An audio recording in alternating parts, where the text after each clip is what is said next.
আজকে সকালে দমে জল পড়তেছিল, আর আমাকে দেখো এদিকে আমি জলে ভিজে ভিজে রাস্তায় ঢোনকিতে বাইরে গেলি।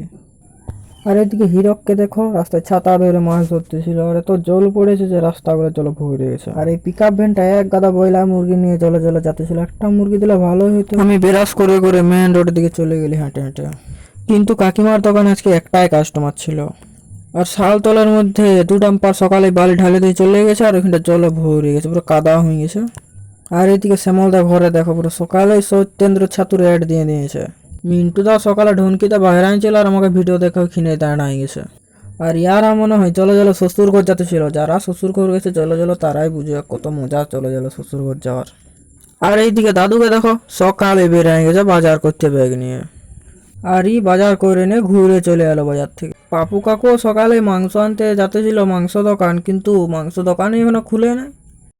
আর এদিকে বিরসা মুন্ডা দাদা বলছে যে যত জল পড়ুক মাছ ধরেই ছাড়বো।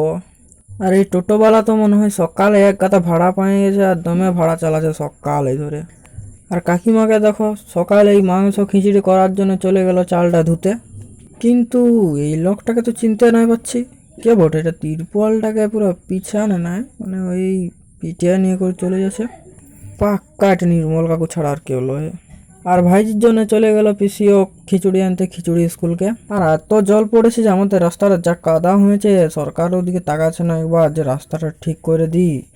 আর আমি ভিডিও বানাতেছিলি তখন গরুটাতে আমার দিকে দেখছি দেখতেই ছিল 2 মিনিট ধরে। আর আমি বোতল কাটে যেটা বানাইছিলি সেটা দেখছি ভালোই বৃষ্টি দলতেছিল।